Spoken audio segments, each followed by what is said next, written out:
मैं बहुत स्पष्ट शब्दों में कहना चाहता हूं, जिन्होंने ये हमला किया है उन आतंकियों को और इस हमले की साजिश रचने वालों को उनकी कल्पना से भी बड़ी सजा मिलेगी।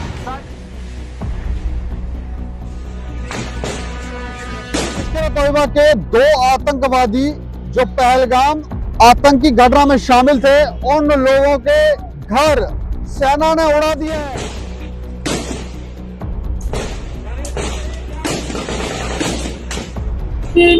नमस्कार दोस्तों, मैं हूं Deepak Singh, times of state से। पहलगाम आतंकी हमले के बाद सेना एक्शन में है। लश्कर तोयबा के दो आतंकवादी जो पहलगाम आतंकी घटना में शामिल थे, उन लोगों के घर सेना ने उड़ा दिए हैं।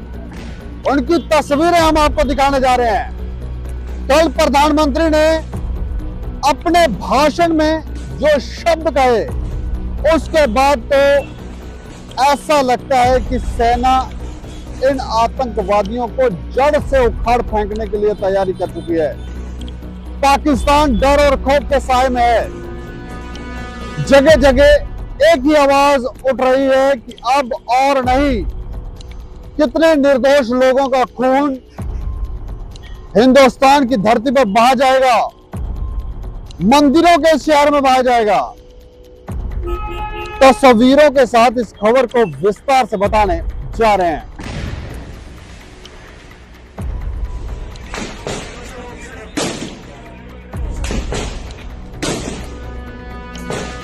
मैं बहुत स्पष्ट शब्दों में कहना चाहता हूं, जिन्होंने ये हमला किया है उन आतंकियों को और इस हमले की साजिश रचने वालों को उनकी कल्पना से भी बड़ी सजा मिलेगी। सजा मिलकर के रहेगी।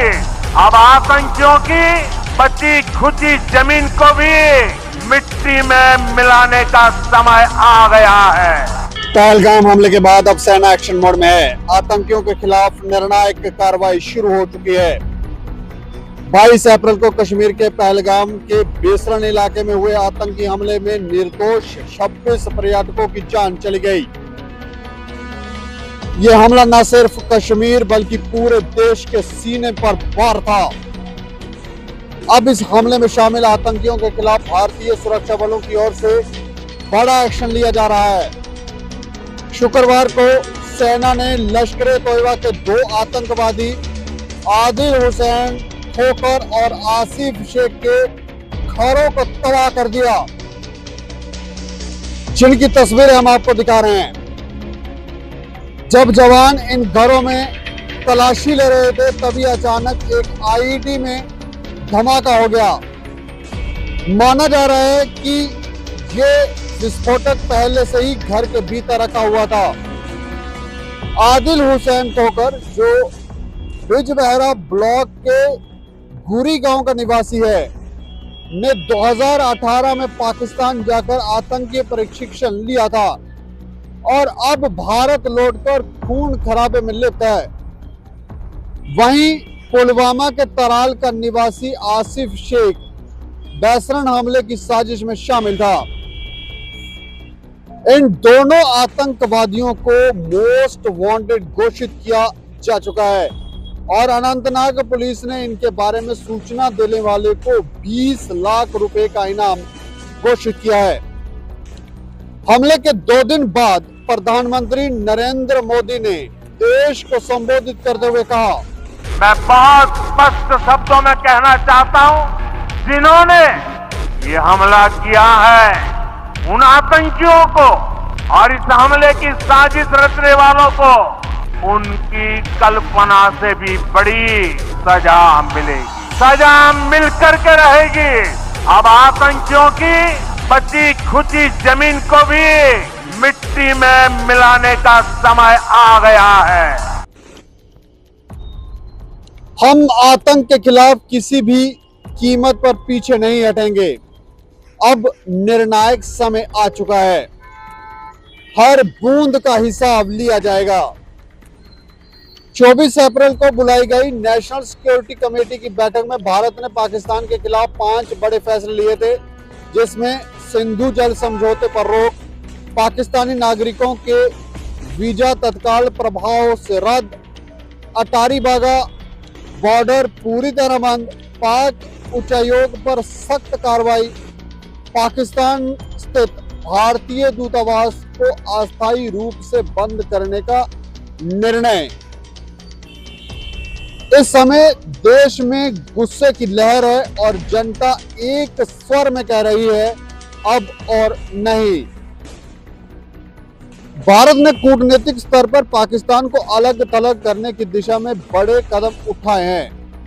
दुनिया भर के कई देश भारत के साथ खड़े हैं और आतंकवाद के खिलाफ इस निर्णायक लड़ाई का समर्थन कर रहे हैं। अब देखना यह होगा कि क्या पाकिस्तान अपनी हरकतों से बाज आएगा या भारत को और बड़े कदम उठाने पड़ेंगे। एक बात तय है कि भारत अब चुप नहीं बैठेगा। तो पहलगाम आतंकी घटना में जो आतंकी शामिल थे, उनके घर उड़ाते हुए तस्वीरें आपने देखी।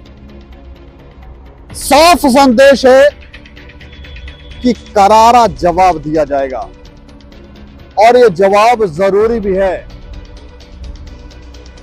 कभी पाकिस्तान के ये गुर्गे कठुआ में घूम रहे हैं, हीरानगर में घूम रहे हैं, कभी उधमपुर में घूम रहे हैं, कभी राजौरी में घूम रहे हैं। इनको कोई चैन नहीं है, जबकि पाकिस्तान की अपनी स्थिति इतनी ज्यादा दयनीय हो चुकी है कि वो अपने देश के भीतर की स्थिति को ठीक करने के बजाय जम्मू कश्मीर का माहौल खराब करने में लगा हुआ है, भारत का माहौल खराब करने के लिए लगा हुआ है। अब इसको लेकर जवाब देना शुरू किया गया है और देखने वाली बात है कि जवाब दिया कैसे जाता है। ये तो ग्राउंड लेवल पर उन लोगों पर एक्शन है, उन आतंकियों पर एक्शन है जो आतंकी इसमें शामिल थे, लेकिन पाकिस्तान को कैसे जवाब दिया जाएगा वो देखने वाली बात है। क्योंकि प्रधानमंत्री नरेंद्र मोदी ने कहा कि कल्पना से भी परे जवाब दिया जाएगा, तो ये कल्पना से परे जवाब जो है वो देखने वाली बात है कैसे दिया जाएगा। इस खबर के ऊपर आप प्रतिक्रिया रखें और देखते रहें टाइम्स ऑफ स्टेट। मुझे और मेरे सहयोगी को दे इजाजत। नमस्कार।